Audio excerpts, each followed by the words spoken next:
to all. With this video, we'll start learning about the strategies to use in order to cognitively engage students in asynchronous online classes. You all must be wondering about the session's titles. What is the relevance of writing pitch report, IPL, ODI, or T20 in them? You'll get to know about it soon in this video. Asynchronous learning style allows for anytime, anywhere learning. Students can repeatedly access the recorded videos or study material posted according to their time convenience. Recorded sessions provide students the time to digest the session content and conduct further research before posing questions in a discussion group. In order to be successful in conducting online classes, an online class needs to be lively. A teacher can be present only in synchronous online class is a myth.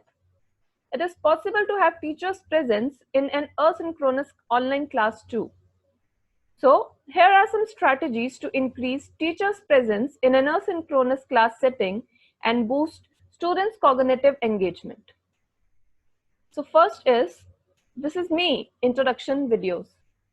The first step to making an engaging online class is to beef up the introductions. Here's how to do it. Create a short, maybe 2 to 3 minutes video of yourself for your class. The video should not be just about who you are as a faculty member, but it should be more about who you are as a human. It should have information about your interest, your passions, your approach to learning and teaching.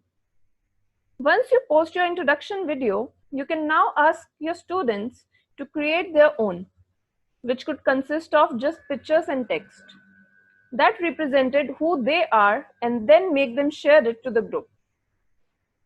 It could help you to create a connection with your students and build a sense of community. Here is my small introduction video as an example. Hello participants, here I am to introduce myself.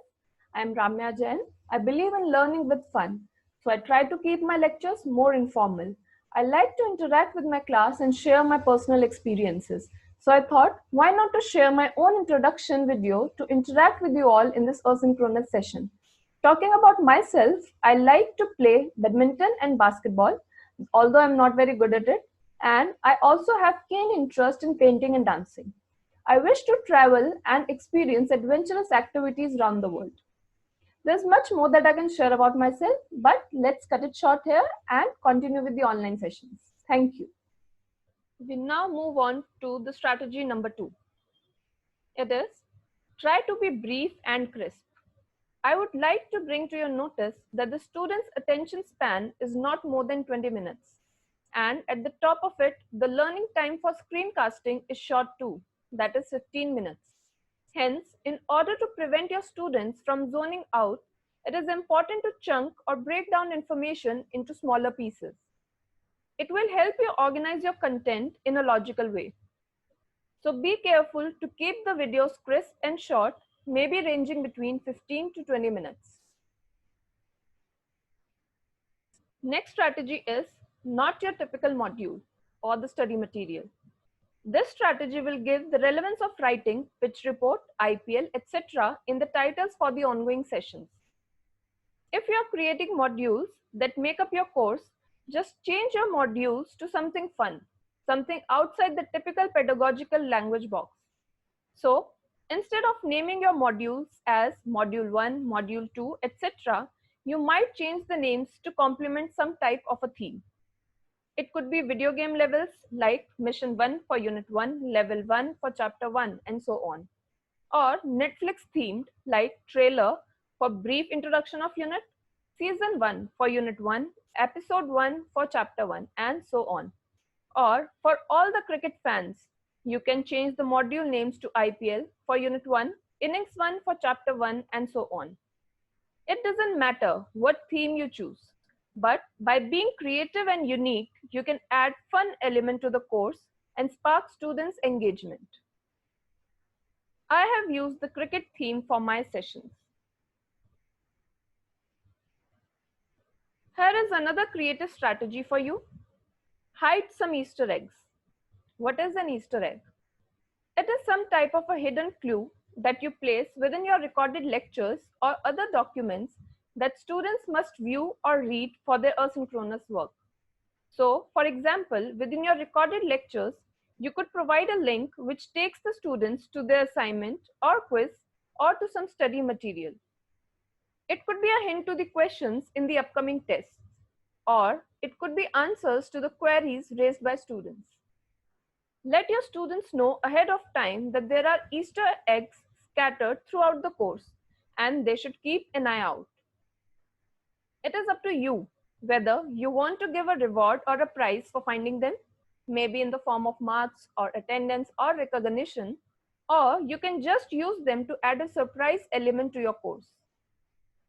These Easter eggs don't have to be anything extensive or quite frequent throughout the course, because just knowing the fact that there are hidden messages, students will find learning more fun and engaging.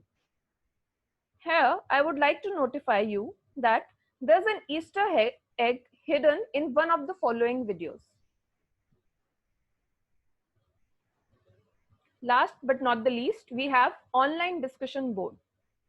A discussion board is an online discussion site where people can hold conversations in the form of posted messages. Discussion boards not only fuel students' engagement, but they also facilitate critical thinking and a sense of community in online environments. It is here where students explore varied segments of the course, interact with each other, and can touch on areas of the course not included in the syllabus. Here, I would like to bring into limelight a fact, that is, a successful discussion isn't measured by the quantity of students' responses, but it is measured by the quality of students' responses. And being able to conduct a quality discussion, it requires instructors' engagement and thoughtful construction of discussion assignments. Always remember, students' engagement stems from instructors' engagement. So, here are some checkpoints to make a quality discussion. First, the first discussion in an online course should serve as a way of introducing students to the use of discussion forum, including its technical issues and net etiquette. The discussions should be built around the course learning objectives in order to ensure its relevance. The discussion boards have to be a graded situation so that the students will take them seriously. You can use any of the following criteria for grading.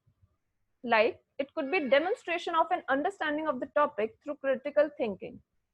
It could be uniqueness of contribution or community building through collaboration and connection with other students, or proper demonstration of net etiquette and mechanics of writing. Or it could be timeliness and participation with post or replies. In order to promote higher level of thinking, ask students to pose a question related to the topic to further stimulate discussion in the forum. Direct students to reply to fellow students with substantial constructive feedback to ensure a continuous healthy discussion. When participants become disrespectful to each other or they demonstrate rude behavior or post any inaccurate information, the facilitator needs to intervene as quickly as possible. Respond to students' discussion post wherever required. While most students will eagerly respond to each other, but your constant presence will remind the students of your sincere interest in the course. This will give you the opportunity to continuously push discussions forward and keep the course discussions on track. Lastly, after all the students have posted and replied, post a closing remark for the forum. Make sure that you acknowledge students' points of view, address any area that needs further clarification, and add new content to augment understanding of the topic of discussion. With the discussion on discussion forums, we come to the end of this video. I have tried to adopt all the said asynchronous strategies for my sessions in order to demonstrate its impact. If you have any suggestions, feel free to communicate through the discussion forum created for today. I request you all to watch the following sessions. Thank you.